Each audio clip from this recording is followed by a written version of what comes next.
Buonasera a tutti e bentornati a Liberamente, variazioni e scorribande qui su Radio Libertà.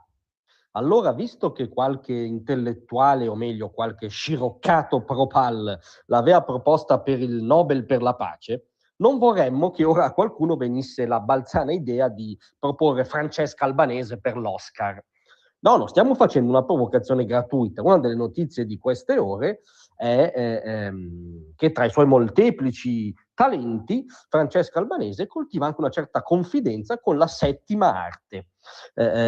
Infatti distribuito anche in Italia da Mescalito Film, la pellicola Disunited Nation del regista Christophe Cotterè, scusate, che è come denota anche la locandina, che consiste sostanzialmente in una gigantografia del volto di questa nuova guru delle truppe pseudo-progressiste contemporanee, una sorta di riepilogo della tragedia mediorientale degli ultimi anni, vista esclusivamente e filtrata esclusivamente dall'ottica sicuramente molto plurale, sicuramente molto equilibrata, sicuramente molto attenta a soppesare tutte le ragioni in gioco, risate in sala a proposito di cinema, di Francesca Albanese.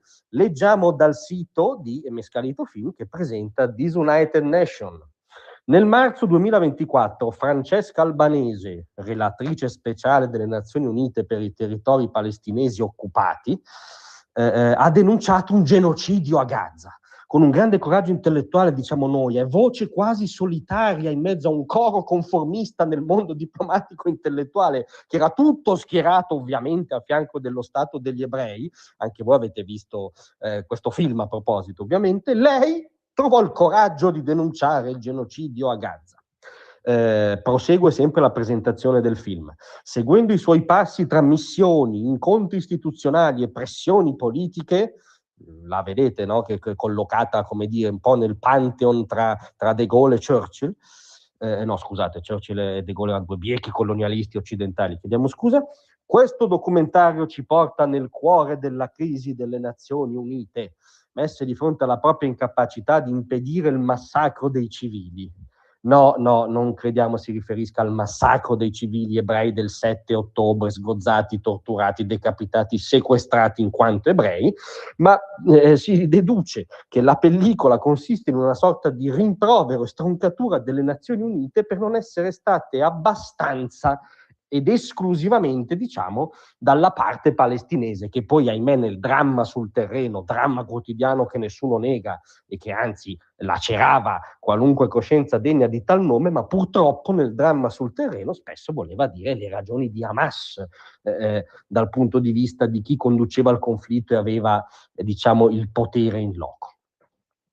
In ogni caso, questa imperdibile pellicola vedrà proprio un tour di presentazione anche in Italia, con la partecipazione ovviamente della guru in carne e ossa. La potrete anche toccare probabilmente e ostentare davanti a lei gli infanti, perché Francesca Albanese in queste 3 date imperdibili presenterà Disunited Nation sabato 3 gennaio a Roma, domenica 4 gennaio a Napoli, lunedì 5 gennaio a Bologna.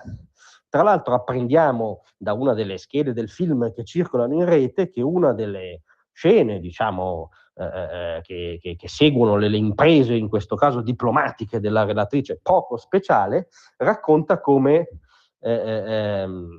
sostanzialmente lei si recava presso degli interlocutori arabi che l'accoglievano con una certa freddezza, con una cortesia formale, ma che poi sostanzialmente non davano sponda alle sue richieste, nel senso che erano i primi a coltivare scetticismo verso l'ottica dell'albanese, non Netanyahu, degli interlocutori arabi.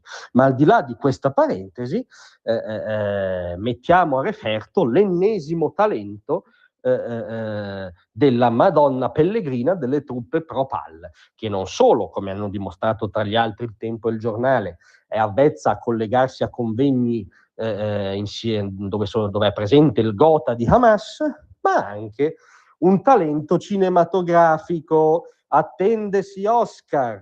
Grazie a tutti, a domattina.